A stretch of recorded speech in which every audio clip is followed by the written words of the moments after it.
Dear student, we are going to start the second lecture of federalism.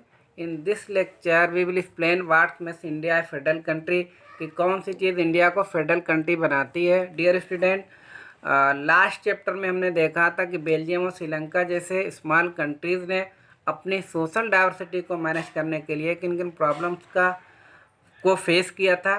India जो कि एक vast country है, different language different culture के लोग यहाँ पे रहते हैं, डिफरेंट रिलीजन के लोग रहते हैं. तो इंडिया ने अपनी डाइवर्सिटी को मैनेज करने के लिए प्रॉपर तरीके से पावर शेयरिंग किया है. तो आइए हम देखते हैं किस तरीके से इंडिया ने अपनी पावर शेयरिंग को मैनेज किया है. तो the constitution declare India as a union of state. भारतीय संविधान ने डिक्लेयर किया कि भारत राज्यों का एक संघ होगा. Indian union is based on the principles of federalism. भारतीय यूनियन जो है फेडरलिज्म के सिद्धांत पर आधारित होगा. Power sharing arrangement our country two level, first है 2 levels and 3 levels of government, यानी 2 और 3 स्तरीय गवर्नमेंट. हमारे देश में 2 और 3 लेवल की गवर्नमेंट है, जैसे सेंट्रल गवर्नमेंट, स्टेट गवर्नमेंट और local government. The constitution originally provided for a 2 level system of government. संविधान में 2 स्तरीय सरकार की व्यवस्था थी. एक थी द यूनियन गवर्नमेंट जो होल कंट्री के लिए थी, और स्टेट के लिए स्टेट गवर्नमेंट थी. Later in 1992 a 3rd level of federation was added. 1992 में एक 3 स्तरीय फेडरेशन को इसमें जोड़ा गया, in the form of panchayat and municipalities, यानी नगर पालिका और पंचायत के रूप में. The powers are divided between central and state government through list system. These list are union, state and concurrent list. Central और स्टेट गवर्नमेंट के बीच जो पावर का डिवीज़न है वो लिस्ट सिस्टम के द्वारा किया गया है, और ये लिस्ट यूनियन लिस्ट है, स्टेट लिस्ट है और कॉन्करेंट लिस्ट है. The union list include 97 subject like defence, foreign affair, banking, communication and currency. This subject are of national importance. यानी कि यूनियन लिस्ट में टोटल 97 सब्जेक्ट है, और नेशनल इम्पोर्टेंस के इसमें सब्जेक्ट हैं, जैसे कि डिफेंस प्रतिरक्षा, फॉरेन अफेयर विदेशी मामले, बैंकिंग, कम्युनिकेशन मैंने संचार, करेंसी मुद्रा, एक कुछ नेशनल इम्पोर्टेंस के सब्जेक्ट हैं. So these are look after by the union government and the union government lone can men law on this subject. तो इन सब्जेक्ट की जो देखभाल है यूनियन गवर्नमेंट करती है, और अकेले सिर्फ यूनियन गवर्नमेंट यानी कि सेंट्रल गवर्नमेंट को इस पर कानून बनाने का राइट है. सेकेंड है state list. The state list includes 66 subject like police, agriculture, irrigation, trade, commerce. The state government alone can make laws on them.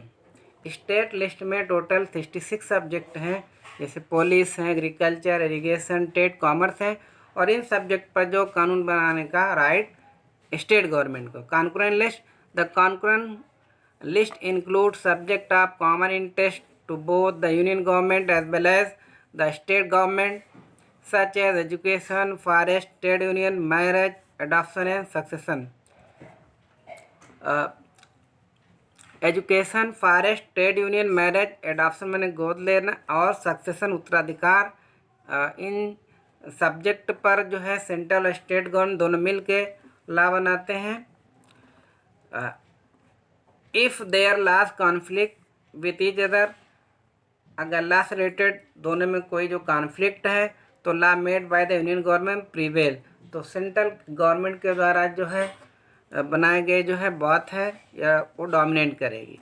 Situation of union territories यानी केंद्र शासित प्रदेशों की स्थिति.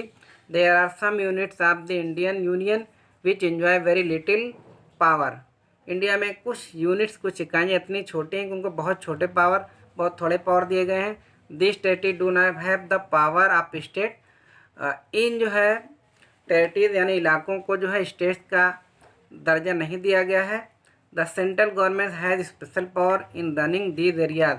तो इन एरियाज़ को चलाने का जो है सेंट्रल गवर्नमेंट के पास स्पेशल पावर है, और इन एरियाज़ को हम यूनियन टेरिटरीज कहते हैं. उसके बाद आता है थर्ड है distribution of unequal rights.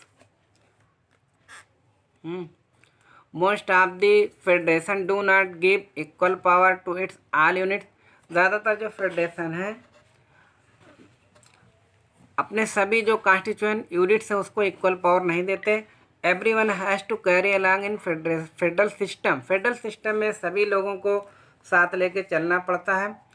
All the state in Indian union do not have unequal power. India में भी सभी स्टेट को इक्वल पावर नहीं मिला है, कुछ को स्पेशल पावर दिया गया था जैसे जम्मू एंड कश्मीर को, लेकिन अभी हाल ही में आर्टिकल 370 को ख़त्म कर दिया गया है। अब आते हैं government consent to both the level. सरकार की दोनों स्तरीय सरकार की गवर्नमेंट की सहमत।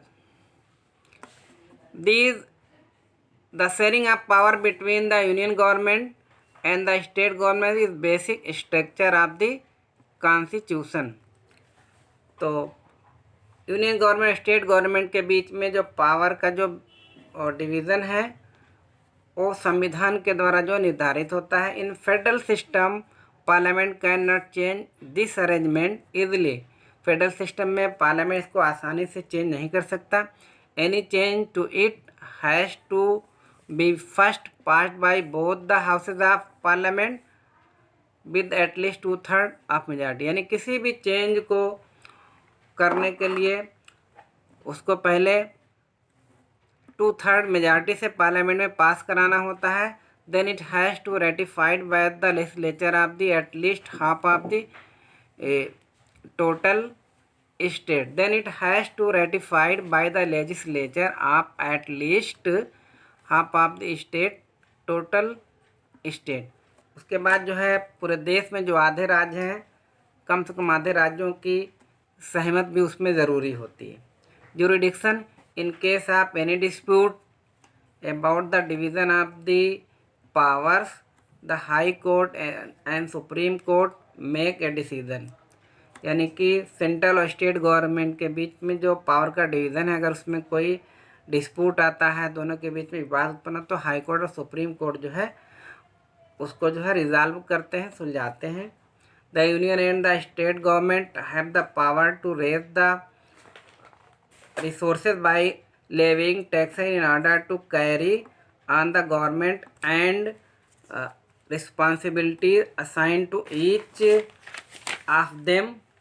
सरकार चलाने और अपनी जिम्मेदारियों का निर्वाह करने के लिए राजस्व की वसूली के संबंध में केंद्र एवं राज्य सरकारों को टैक्स लगाने एवं संसाधन जमा करने का राइट है। ठीक है, चलो होगा।